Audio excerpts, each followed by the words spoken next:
오늘 1월 5일 화요일 새벽 기도회를 갖습니다. 먼저 사도신경으로 신앙 고백 드리겠습니다. 전능하사 천지를 만드신 하나님 아버지를 내가 믿사오며 그 외아들 우리 주 예수 그리스도를 믿사오니 이는 성령으로 잉태하사 동정녀 마리아에게 나시고 본디오 빌라도에게 고난을 받으사 십자가에 못 박혀 죽으시고 장사한 지 사흘 만에 죽은 자 가운데서 다시 살아나시며 하늘에 오르사 전능하신 하나님 우편에 앉아 계시다가 저리로서 산 자와 죽은 자를 심판하러 오시리라. 성령을 믿사오며 거룩한 공회와 성도가 서로 교통하는 것과 죄를 사하여 주시는 것과 몸이 다시 사는 것과 영원히 사는 것을 믿사옵나이다. 아멘. 우리의 생명이시며 우리의 소망이시며 우리의 위로가 되시는 아버지 하나님, 영원 전부터 영원까지 홀로 자존하시며 충만하시며 영광 중에 거하시며 거룩하신 우리 아버지 하나님, 비천하고 악하고 부패한 저희들을 어찌 긍휼히 여겨주셨는지요. 어찌 기쁘신 뜻대로 저희들 가운데 영원한 작정을 두시고 홀로 그 영원한 계획을 이루어 가시는지요. 우리로서는 스스로 할 수 없는 하나님의 그 은혜와 사랑을 우리로 하여금 성령께서 그리스도 안에서 온전히 깨달아 알아가는 것이 우리의 생애가 되고 올 2021년도도 주님을 향한 우리의 발걸음이 더 깊어지고 진실해지고 더 온전해져 갈 수 있게 하여 주옵소서. 이 새벽에도 주의 말씀으로 우리를 새롭게 하옵소서. 우리의 악함을 보게 하시고 하나님을 의지하고 하나님께 모든 것을 맡기는 믿음의 법을 알게 하여 주옵소서. 예수님의 이름으로 기도하옵나이다. 아멘. 375장 찬송 드리겠습니다. 375장입니다.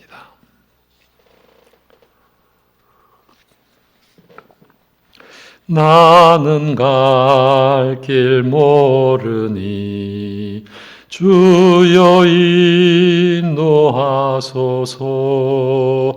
어디 가야 좋을지 나를 인도하소서. 어디 가야 좋을지 나를 인도하소서. 아무것도 모르니 나를 가르치소서. 어찌해야 좋을지 나를 가르치소서. 어찌해야 좋을지 나를 가르치소서. 아이같이 어리니 나를 도와주소서. 힘도 없고 약하니 나를 도와주소서. 힘도 없고 약하니 나를 도와주소서. 마음심이 슬프니 나를 위로하소서. 의지 나를 위로하소서. 의지 없이 다니니 나를 위로하소서. 아멘.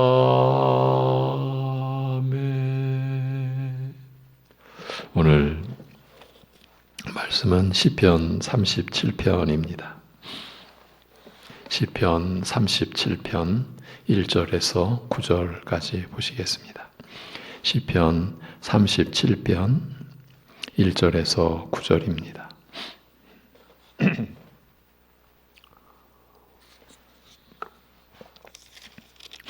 같이 시편 37편 1절에서 9절을 같이 읽도록 하겠습니다. 다 같이. 악을 행하는 자들 때문에 불평하지 말며 불의를 행하는 자들을 시기하지 말지어다. 그들은 풀과 같이 속히 배임을 당할 것이며 푸른 채소같이 쇠잔할 것이미로다. 여호와를 의뢰하고 선을 행하라. 땅에 머무는 동안 그의 성실을 먹을거리로 삼을지어다. 또 여호와를 기뻐하라. 그가 내 마음의 소원을 내게 이루어 주시리로다. 내 길을 여호와께 맡기라. 그를 의지하면 그가 이루시고 내 의를 빛같이 나타내시며 내 공의를 정오의 빛같이 하시리로다. 여호와 앞에 잠잠하고 참고 기다리라. 자기 길이 형통하며 악한 꾀를 이루는 자 때문에 불평하지 말지어다. 분을 그치고 노를 버리며 불평하지 말라. 오히려 악을 만들 뿐이라. 진실로 악을 행하는 자들은 끊어질 것이나 여호와를 소망하는 자들은 땅을 차지하리로다. 아멘.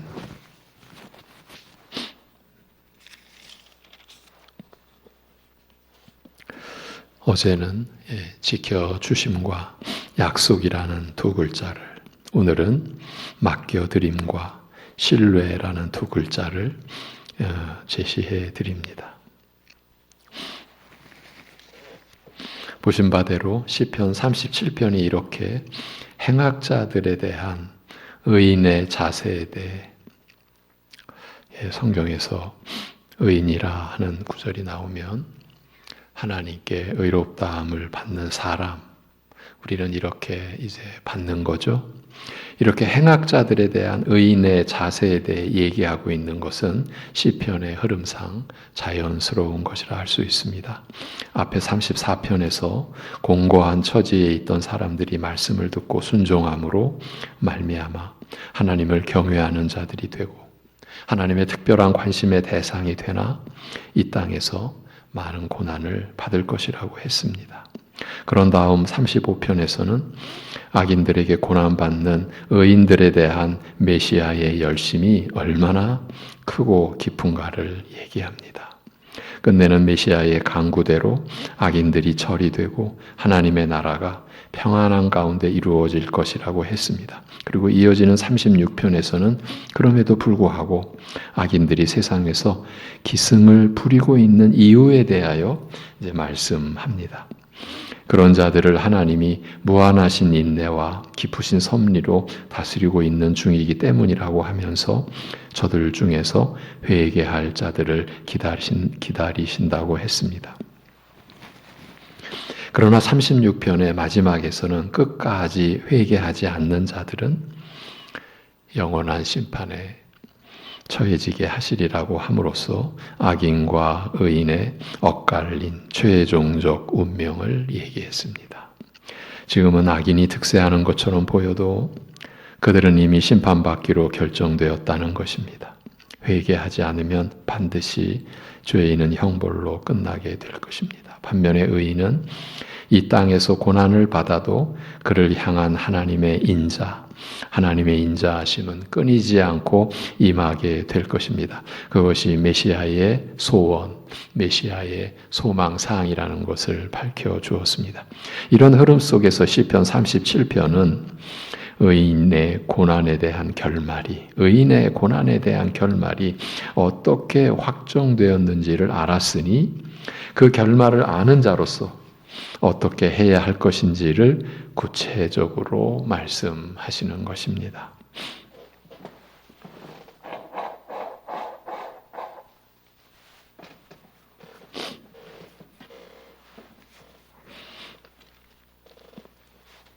의인의 고난에 대한 결말이 어떻게 확정될 것인지를 이제 알게 되었으니 그런 의롭다함을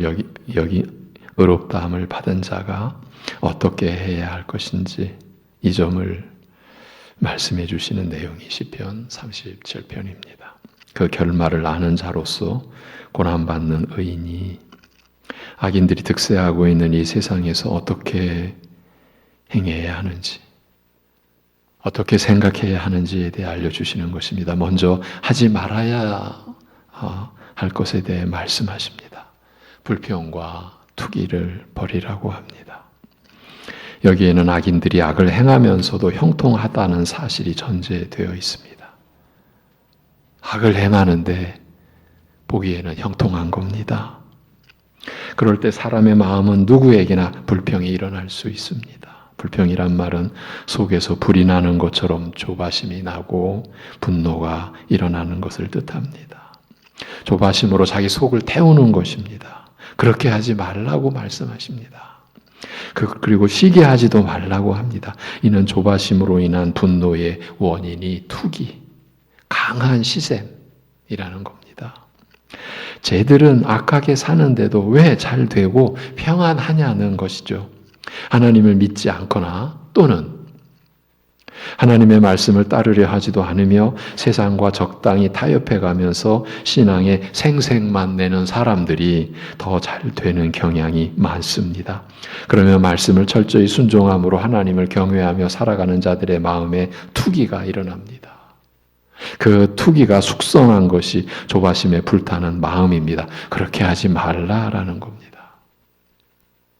왜 그런가? 그 이유에 대하여 2절에서 밝히기를 그들은 풀과 같이 속히 배임을 당할 것이며 푸른 채소같이 쇠잔할 것이미로다라고 합니다. 얼마 안 있어서 끝날 것이라는 말입니다. 곧 끝난다. 그 얘기입니다. 그 수명이 길지 못하다는 말입니다. 악인들은 거짓된 방법으로 성공을 추구함으로써 힘들이지 않고 쉽게 번영하기를 오랫동안 하는 것 같습니다. 그러나 하나님께는 저들의 형통함이 풀과 같고 푸른 채소와 같다고 합니다. 베어버리는 일이 너무 쉽고 혹은 그러지 않더라도 볕에 두면 반나절도 못 가 금방 말라버리듯이 악인들의 번영과 그들의 운명은 하나님 여호와 앞에서 금방 시들 것이라는 말입니다. 악인들의 번영과 운명이 하나님께는 시든 채소와 같고 소나 말의 양식거리에 지나지 않는 것이라는 말입니다. 사람이 길에 떨어진 채소를 부러워하지 않으며 길에 떨어져 있는 그 시들고 말라버린 채소를 부러워하지 않으며 소가 먹는 여물을 보고 침을 삼키지 않듯이 형통한 악인들에 대해서도 마찬가지라는 말입니다. 저들은 성도가 시기하고 그 시기로 인해 조바심을 내서 자기 속을 태울 가치가 없는 자들이라는 것입니다. 여러분, 이러한 생각, 이러한 이해, 이러한 깨달음이 깊이 우리의 심령에 성령님으로 인하여 자리 잡게 되기를 간절히 바랍니다. 그럴 가치가 없는 자들이라는 겁니다. 우리 믿는 자들이 시기하고 그 시기로 인해 조바심을 내서 자기 속을 태울 그럴 가치가 없는 자들이라는 거예요. 그러므로 투기나 조바심이 일어나면 그걸 배설물로 여겨내버리라는 것입니다. 그것이 소극적인 입장에서 의인이라 하나님께 의롭다 여김받는 우리 신자들이 먼저 해야 할 일이라는 점을 이 세상 속에서 살아가는 우리에게 말씀해 주신 것입니다. 악인이 득세하는 세상 아닙니까? 근본적으로 원초적으로 그렇지 않습니까? 그런 다음 하나님은 성도들이 거기에서도 적극적으로 취해야 할 자세를 보여주십니다. 3절부터 8절 사이에서 그와 같은 명령이 몇 개 나오고 있습니다. 제일 먼저는 여호와를 의뢰하여 선을 행하라고 합니다.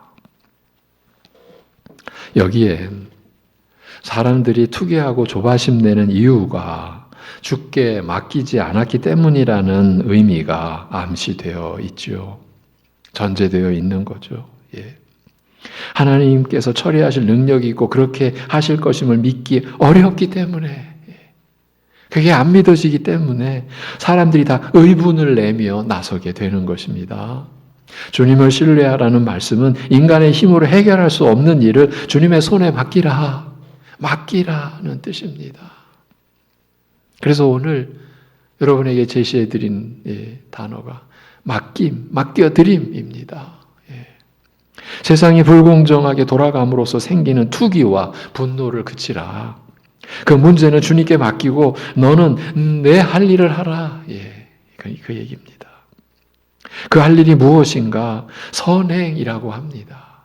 선행은 무엇입니까? 땅에 머무는 동안 그의 성실을 먹을거리로 삼을지어다.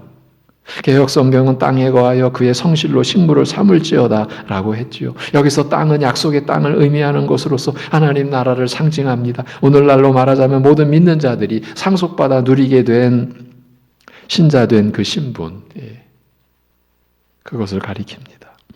그 나라에서 신자된 신분을 가지고서 그의 성실로, 즉 하나님의 진리로 양식을 삼으라는 것입니다. 성실이라는 말은 신실함, 진리로 번역되는 말입니다. 곧 하나님 말씀을 양식 삼아 거기서 힘을 얻어 사는 것이 선행이라는 것입니다. 성도 여러분, 우리가 생각해서 이것이 선행이다, 저것이 선행이다. 우리는 너무나 어떤 거리낌도 없이 우리가 선을 판단할 줄 안다고 생각을 합니다. 그래서 우리는 어처구니 없는 그런 그야말로 밑바닥부터 잘못된 생각을 우리는 해오며 살았죠. 어떤 생각? 제가 참 많이 말씀을 드렸던 내용이죠.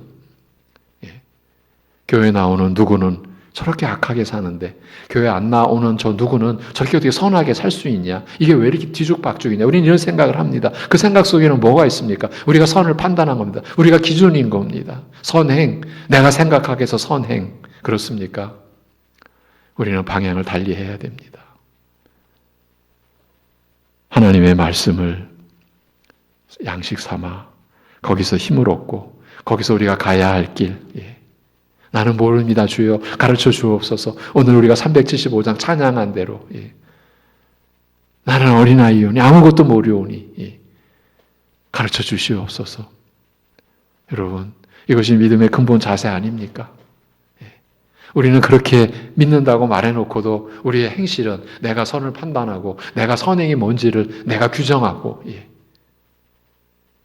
그리고 거기에는 나는 결부시키지 않고 다른 사람은 적용시키고, 우리는 이런 일에 너무 능숙하지 않습니까? 그게 아니고 하나님의 말씀이 내 양식입니다. 내 길입니다. 내 빛입니다. 거기서 갈 길을 알고 거기서 또 성령이 주시는 선한 의지, 하나님의 말씀을 쫓는 선한 의지를 쫓아 사는 그 자체가 선행이라고 가르치는 겁니다. 악인에 대한 질시와 불평으로 인생을 망치지 말고 주님을 신뢰하면서 날마다 진리를 아는 것에서 나오는 삶으로 선을 행하는 자가 되라라는 겁니다. 이처럼 투기와 분노 대신 하나님을 믿는 가운데 말씀을 먹고 말씀을 취하고 그 안에서 살아가려는 것이 의인과 악인의 결말을 아는 자들이 행해야 할 적극적인 삶의 태도, 삶의 자세라는 것입니다. 그에 이어 두 번째로 여호와를 기뻐하라고 합니다. 불경건한 자들 때문에 속상해하는 대신에 여호와를, 주님을 기뻐하라라는 것입니다. 악인에 대한 미움은 우리 마음속에 있는 기쁨을 빼앗아갑니다. 많은 신자들이 악인 때문에 인생을 사는 맛이 없어집니다. 그러지 말라라는 겁니다. 우리 신자들로서의 인생을 사는 맛을 빼앗기지 말라라는 겁니다. 불의한 자들을 투기하고 조바심 내느라 여호와 하나님을 생각할 때 주어지는 기쁨을 빼앗기지 말라라는 말입니다. 그만한 가치가 없습니다. 여호와 하나님으로 인한 기쁨이 더 커야 마땅합니다. 불의한 자들이 형통한 것을 보고 마음의 불이나 마음의 평안을 빼앗겨서는 안 됩니다. 우리는 하나님의 인자와 그 사랑과 은혜로 인한 기쁨을 빼앗기지 않도록 해야 할 그런 의무, 그런 책무가 우리에게 있습니다. 그가 내 마음의 소원을 이루실 것이라고 하시지 않습니까? 마음의 소원은 가장 깊은 소원입니다. 우리의 모든 필요, 그 깊은 소원에 대해 이미 다 알고 계신다는 이 구절은 우리가 굳이 투기와 분노를 내보이지 않아도 우리에게 필요한 영광을 하나님이 다 준비하고 계신다라는 말씀입니다. 우리가 갖고 싶은 하늘의 영광, 놀라운 은혜, 복된 구원에서의 그 교제 등 우리가 가져야 할 것들, 우리가 소원하는 것들, 그것도 이제 거듭난 신앙 양심으로 갖는 소원하는 것들이죠. 우리의 육적 성품, 옛사람이 갖는 마음의 깊은 그런 소원이 아니라 이제 그야말로 성령님 안에서 갖는 거듭난 신앙 양심으로 갖게 된 그 소원하는 것들을 하나님이 친히 이루어 주신다는 것입니다. 하나님은 우리에게 있어 그와 같은 근본적인 필요를 채워주시는 분이므로 그런 분을 기뻐하는 것이 옳다, 마땅하다 그 말입니다. 악인들에 대한 투기와 분노 때문에 이 하나님으로 인한 기쁨을 빼앗아서는 곤란하다라는 것입니다. 우리는 대개 못하는 것, 잘 못하는 것이 바로 이 점입니다. 이것입니다. 언제 하나님이 계셨냐는 듯이 악인들로 인한 분노로 우리 심령을 쉽게 점령당합니다. 점령당해버립니다. 이 일을 너무 우리는 잘합니다. 하나님의 십자가의 사랑도 날마다 일용할 양식으로 채우시는 은혜도 한순간 악인들의 교활함과 우리를 향한 멸시와 조롱 앞에 쉽게 잊혀집니다. 여러분, 여러분의 현실을 보십시오. 그러지 말라라는 겁니다. 실제로 너무나 어쩌면 많은 우리 교인들이, 우리 가족들이 이런 실태에서 삶을 사는지도 모릅니다. 제가 일터에서의 이러한 그 괴로움 때문에 이렇게 말씀을 하시는 분 앞에 사실 저로서는 어떻게 도와드릴 어떤 권고, 조언 어렵습니다. 왜냐하면 그 상황을 저는 듣기만 하는 거니까. 그러면서 이렇게 말하면 너무 과장된 것입니까? 1년 365일을 내가 일하는 곳에 누구 때문에 내가 사는 우리 이 환경 속에서 누구 때문에 우리 가족 누구 때문에 항상 기뻐할 겨를이 없어요. 여지가 없어요. 범사에 감사함이라고 하는 그게 안 돼요. 쉬지 말고 기도하라. 기도보다 속에 열불 나는 게 더 너무 세요. 이렇게 고백하는 분들도 있어요. 기도하고 싶지 않다고, 기도할 마음 자체가 안 일어난다고, 속에서 너무 화가 나니까.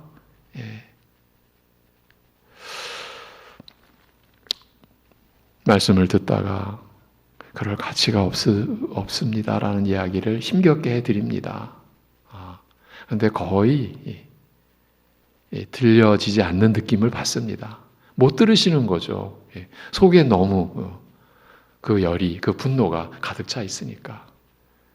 그리고 때로는 그 속의 열이 몸을 다치게 하거든요. 그게 너무 안타까운 거죠.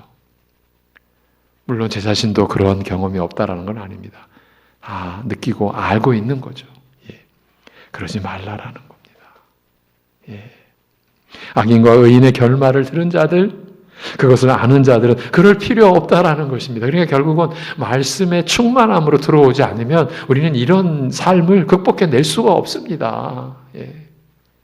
누가 뭐래도 나는 더 많은 은혜와 영광을 받은 사람이라는 증거를 우리는 오히려 내보일 필요가 있다, 필요가 있는 그런 사람, 그런 의무를 지닌 사람, 그게 바로 세상의 빛이요 소금이라는 의미 아니겠습니까?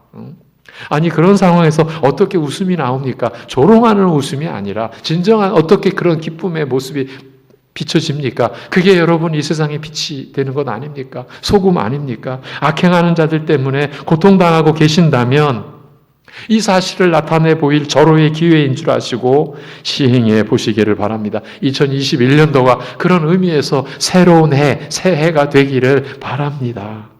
더 나아가 성경은 세 번째로 너의 길을 여호와께 맡기라고 합니다. 맡기다는 말은 돌을 굴려 버리는 거. 이것도 참 여러 번 제가 말씀드렸죠. 즉 자신의 모든 소원과 문제와 염려를 주님께 굴려버리라. 베드로전서 5장 너희 염려를 다 주께 맡기라. 그게 다 돌을 굴려버리는 그 말이 쓰였다고 그랬죠. 여호와께 맡기라. 그런 의미예요. 주님께 굴려버리는 것입니다. 그러면 저가 이루실 것이라고 합니다. 우리가 악인들로 인한 해결할 수 없는 고통스러운 문제들을 등에 짊어지고서도 그저 하나님의 말씀을 따르며 하나님으로 인한 기쁨을 잃지 않기 위해 애쓰는 그 임무를 실행하고 나면 뒤에 남은 문제는 어떻게 하느냐라고 염려할 필요가 없다. 그 염려는 우리 몫이 아니다. 내 몫이 아니다. 내일 일은 내일이 염려한다. 이건 마태복음의 말씀이죠. 이런 말씀이 우리에게 주어져 있습니다. 이런 약속이 우리에게 주어져 있습니다. 어제 우리가 기억하자라는 단어가 약속이죠. 언약이죠.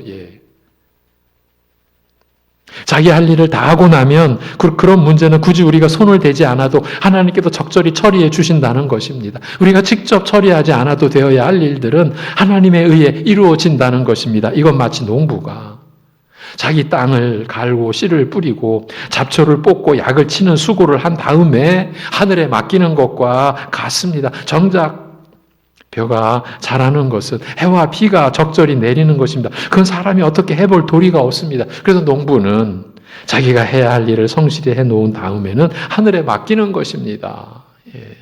정직한 농부가, 전 그런 얘기를 직접 하는 얘기를 들은 적이 있어요. 그래서 제가 할 일을 한 것뿐이고 그래서 하늘에 맡기는 거죠. 그건 제가 할 수 없는 일입니다. 그렇게 고백하더라고요. 그럴 수밖에 없기 때문입니다. 정직한 농부일수록 자기가 해야 할 일과 하늘에 맡기는 일은 더 분명히 깨달아지니까 그런 것과 같이 모든 성도는 하나님 앞에서 자기가 해야 할 일을 해놓은 다음에 다른 모든 것은 하나님께 맡기는 것입니다. 그런데 우리는 투기하고 불평하느라고 그리고 그 분노를 어떻게든 또 때로는 누군가에게 그냥 풀어버리느라고 막상 자기가 할 일을 안 하는 거예요. 못 하는 거예요. 여러분, 이런 일이 우리에게 얼마나 많았습니까?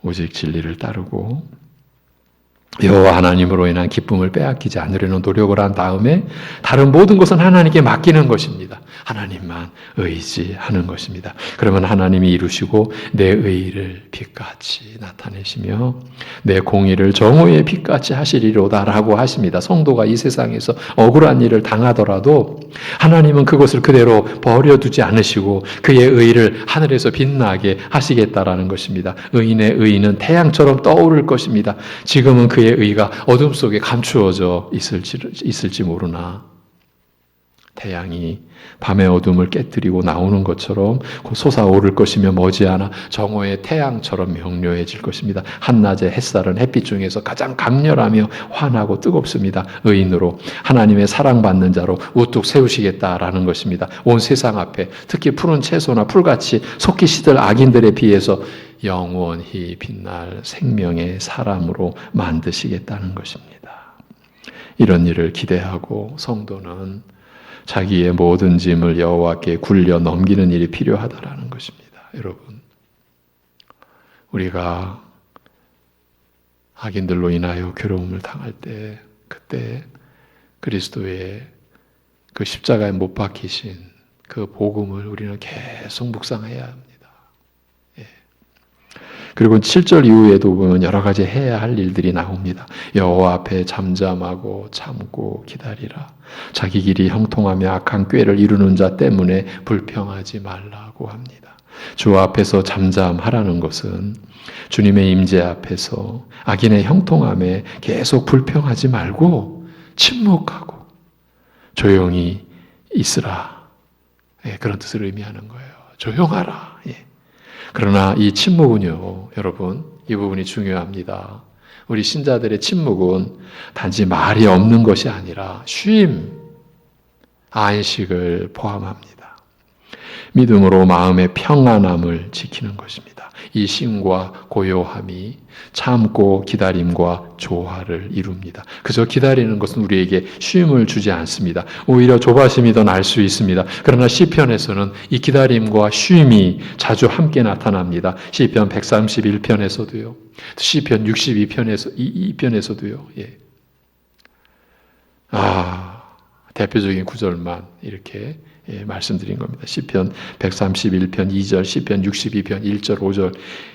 하나님을 믿기 때문에 일어나는 현상입니다. 기다림과 쉼이 공존합니다. 성도는 인내하며 쉬어야 하고 쉬면서 즉 평안함 가운데 인내할 수 있는 유일한 사람들입니다. 순식간에 성공하려는 생각을 버리고 주님께서 자신의 때에 일하실 것을 인내하며 기다리는 것입니다. 악인들이 날뛰더라도 자기 마음의 평안을 잃지 않는 가운데 인내하며 기다리는 자들. 그들이 악인의 궁극적 결말을 아는 자들이 취할 자세라는 것입니다. 8절에서는 분을 그치고 노를 버리라. 불평하지 말라. 오히려 악을 만들 뿐이라. 행하게 치우칠 뿐이라. 이렇게 말씀합니다. 시인은 1절, 2절의 경고를 다시 가져오면서도 이제 여기서는 적용을 달리하고 있습니다. 즉 악인에 대한 분노가 결국 자신의 도덕적 위기를 가져올 수 있다라는 것입니다. 이런 겁니다. 갑자기 지금 생각이 났는데요. 이제 우리 외곽순환도로로 가서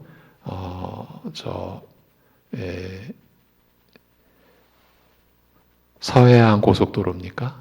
갑자기 고속도로 이름이 생각이 안 나는데 저 이제 목포 쪽으로 내려가는 그 고속도로 거기로 이제 우회전 하지 않습니까? 제가 예전에 아주 오래전에 명절 때입니다. 그 한 2km를 가는데 2시간 걸렸습니다. 2km도 안 되는데 2시간. 근데 제 앞에 차가 어떤 역할을 했냐 면 그 조수석 문을 열어놓고 갓길로 막 빠져가서 사실은 그런 부질서한 차들 때문에 지금 더 혼잡해지고 있는데 갓길로 많은 차들이 내달렸습니다. 그러니까 내 앞에 차가 조수석 문을 열어놓고 못 가게 막은 겁니다. 그러니까 이제 어떤 차든 갓길로도 못 가니까 내려가지고 서로 막 부딪히기도 하고 저는 이제 그 뒤에 차인데 저는 제 심사 갓길을 막고 있는 그 사람을 응원했습니다. 잘한다. 그런데 갑자기 이제 조수석 문을 열어놓고 여러 사람들과 부딪히고 막 소리치고 하던 그 양반이 나중에는 자기가 문을 닫고 자기가 갓길로 가버렸어요. 그러니까 의롭게 성취를 내다가 의분이 일어나서 자기의 유익만 취하는 사람들과 부딪히다가 자기가 그 길로 그냥 가버리더라고요. 그때 허탈함과 함께 웃음이 나오더라고요. 왜요? 저게 우리의 모습이거든요. 지금 그 얘기입니다. 악인에 대한 분노가 결국은 자신에게 위기를 가져올 수 있다는 도덕적 위기를. 그러나 흥미로운 것은요, 여기에서 분노가 악인을 향한 것보다 하나님을 향하고 있다는 점입니다. 하나님을 향하여 불평하는 겁니다. 원망하는 겁니다. 고통스러운 세상을 살면서 악한 자에게는 고통이 없고 의를 추구하는 자에게 고통이 많은 것을 시기하고 분노하는 것은 하나님에 대하여 분노하는 것과 같다라는 것입니다. 제가 아주 우스갯소리 같은 그런 실제로 제가 겪었던 일을 말씀드렸는데 이러한 일이 여러분 안에 어쩌면 여러분의 가정 안에 우리 부모된 사람들이요 다른 어떤 화나는 일로 우리가 자식들에게 화풀이하는 그런 경우도 있어요. 그런 겁니다. 하나님께 화풀이를 하고 있는 거예요. 지금 하나님께 지금 분노하고 있는 거예요. 그런 것과 같단 말입니다. 하나님은 그 근본 속마음을 다 아시기 때문에 그런 행태를 버리라는 것입니다. 불평하면 오히려 악에 기울어지게 된다라는 말은 행하게 치우칠 뿐이다라는 말은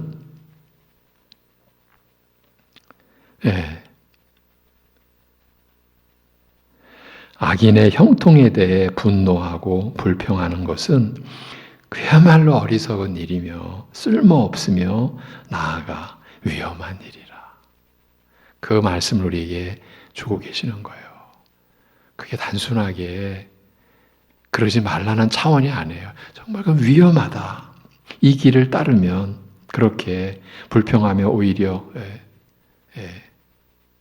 분노하고 시기하는 그 길을 따르면 하나님의 섭리를 부인하게 되고 행악자와 같은 운명에 처하게 된다라는 것입니다. 왜냐하면 악을 제거하기 위해 악인이 되기 때문입니다.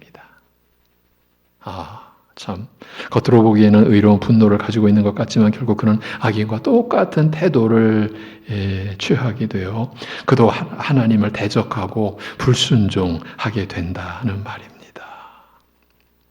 앞에서 악인을 보고 분노하지 말라고 했지만 이것이 너무나 위험하기 때문에 이렇게 반복해서 새롭게 강조하고 있는 겁니다.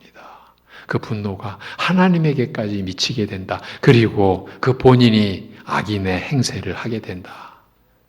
얼마나 여러분 위험한 일입니까? 분노하며 불평하는 자는 악의 영역으로 이미 들어간 것이다. 그런 말입니다. 이 말씀, 이러한 내용은 우리의 삶에 광범위하게 적용됩니다. 가정 안에서뿐만 아니라 이 사회, 이 국가 안에서 광범위하게 여기서 우리는 주여 제가 갈 길을 모릅니다.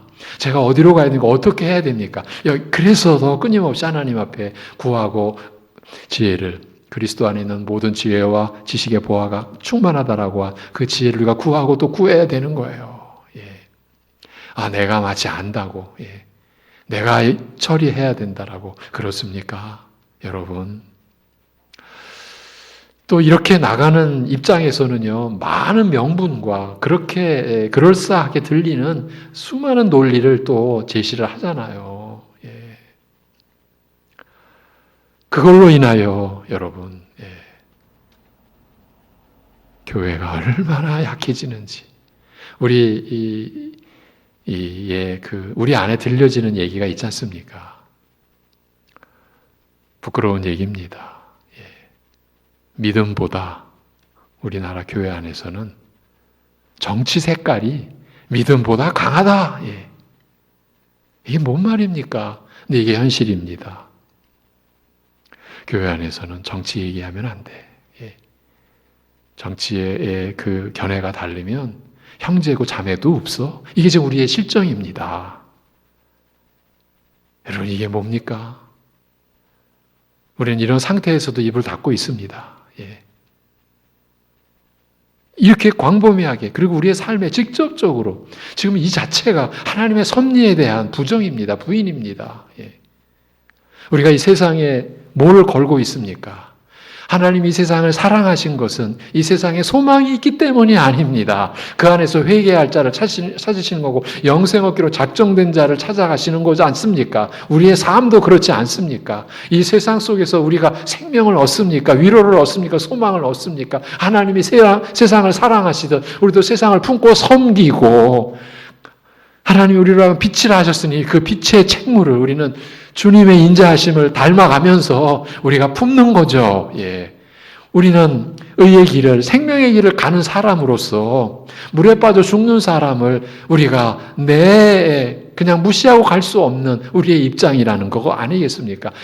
긍휼히 여기신 주님처럼 우리가 그 긍휼을 닮아가는 거죠. 긍휼히 여기는 자는 긍휼히 여길지어다라고 하신 말씀처럼 여러분 그런데 우리는 마치 세상에 소망이 있는 것처럼 세상이 바뀌면 무슨 뭐가 바뀌는 것처럼 그렇지 않습니다. 역사를 우리에게 공부할 기회를 주셨지 않습니까? 세상의 모든 나라는 흥망성쇠의 틀을 못 벗어납니다. 우리는 단지 우리 나라를 사랑하고 기도하고 섬기는 겁니다. 거기에 소망, 거기에 믿을 어떤 것도 없습니다. 여기서 그만하겠습니다. 이 문제가 그렇게 우리에게 중요한 겁니다. 오죽하면 믿음보다 더 세. 우리나라 교회에서는 지역 얘기하면 안 돼. 이런 얘기들이 다 뭡니까? 이게 지금 우리가 다 기울어져 있는 겁니다. 악에 치우쳐 있는 겁니다. 기울어져 있는 겁니다. 우리가 중심을 못 잡고 있는 겁니다.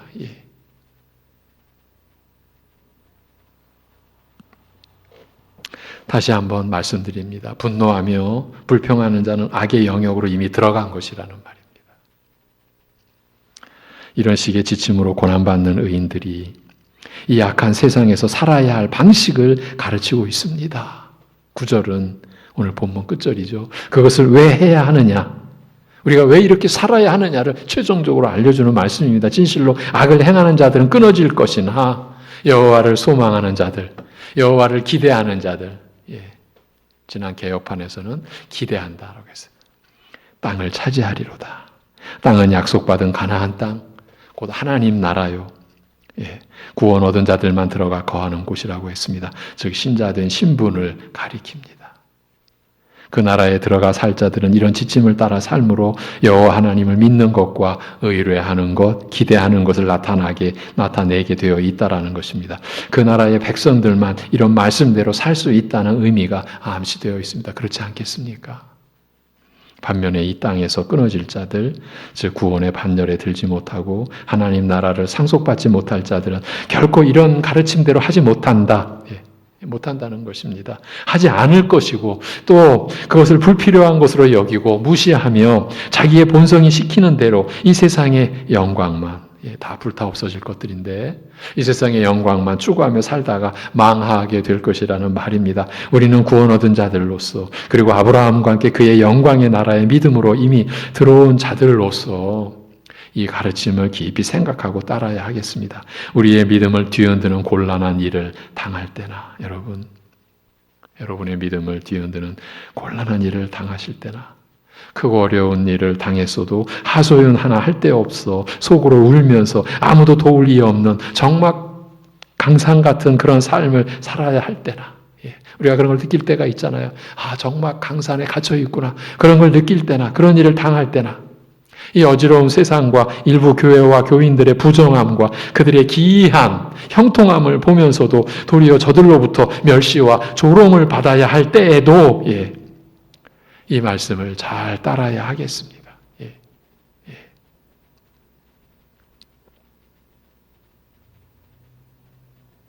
지금도요, 지금 우리가 겪고 있는 이 2020년, 2021년을 넘어가는 지금 이 상황에서도요, 어떤 교회들을 향하여, 야, 니들이 교회냐? 그렇게들 지금 서로 말하는 지금 그런 상황입니다. 여러분, 지금 우리의 상황은 너무 지금 이렇게 표현하면 어떨까요? 굉장히 어려운 참담한 상황입니다. 여러분, 엊그제 또 그 토요일 저녁 밤부터 지금 우리 한국 사회를 요동시키는 정말 처절한 뉴스가 하나 있죠. 우리 아이가 들려준 말입니다. 사람들이 교회를 어떻게 지금 말하고 있는지, 그 사건이 교회와 또 목사와 다 연결된 상황이라는 것을 저는 몰랐죠. 사람들은 다 알고 있는 거예요. 여러분, 그래서 우리가 지금 어떤 멸시, 어떤 조롱을, 그건 물론 우리의 잘못 때문입니다. 지금 여기서 말하는 오늘 우리가 37편에서 말해온 멸시와 조롱과는 좀 방향이 다릅니다. 이건 우리의 근본적인 잘못 때문에 잘 아시죠? 젊은 부부가 참 입양한 아이를 너무나 참담하게 죽여버렸습니다. 그런 일이 지금 우리나라 전체를 이렇게 참으로 요동시키고 있는데 거기 우리가 결부되어 있습니다. 내가 결부되어 있습니다. 이건 마땅히 우리가 받아야 될 지탄이요, 멸시요, 조롱이 아니겠습니까? 오늘 시편 37편에서 우리가 거론한, 우리가 많이 언급한 그런 내용과 방향이 다릅니다. 그런 부분까지도 말씀드려서 사실 죄송합니다. 여러분도 생각하기조차 싫으실 겁니다. 그런데 저도 그 얘기를 들으면서 그만하라고 그렇게까지 저도 반응했습니다. 그 뉴스를 볼 수가 없었습니다. 너무나 고통스러워서. 근데 나중에 그 이야기를 듣고 나니까 이거는 단순히 고통스러운 그런 상황이 아니라 너무나 이제 차원이 달라져 버렸습니다. 나의 이야기였구나. 내 일이었구나. 우리의 이야기구나. 여러분, 하나님, 우리가 갈 길을 모르오니 가르쳐 주시옵소서 해야 되지 않겠습니까? 그들이 조롱하는 이야기 중에 하나가 이런 얘기였답니다. 교회 다니는 것들은 선민의식을 가져가지고 정말 잘난 척만 하고, 또 그 사람들이 잘난 척 했답니다. 어딘가 나와가지고 막 아이를 이렇게 하고, 그게 다 지금 막 그냥 저들은 선민의식만 가져가지고 꼴 같지 않게 잘난 척만 하고 이런 이야기를. 여러분, 우리가 그렇습니까? 사실 우리는 그렇게 잘난 척하지 않은 것 같은데, 근데 지금 밖에서는 그렇게 보는 겁니다. 나를 그렇게 보는 겁니다. 하나님 앞에 우리가 회개하고 엎드리지 않으면 안 될 그럴 때입니다. 근데 다시 돌아와서 시편 37편은 의인과 악인의 궁극적 결말을 아는 자들로서의 행함은 어찌해야 되는가?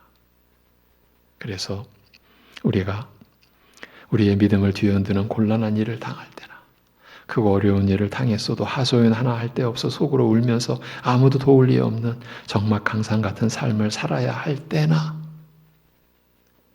어지러운 세상과 일부 교회와 교인들의 부정함과 그들의 기이한 형통함을 보면서도 도리어 저들로부터 멸시와 조롱을 받아야 할 때에도 이 말씀을 우리는 잘 따라가야 하겠습니다. 의인과 악인의 궁극적 결말을 아는 자들로서 이렇게 하는 것이 마땅하다라고 주님께서 친히 우리에게 말씀하시기 때문입니다. 기도하겠습니다. 하나님 아버지,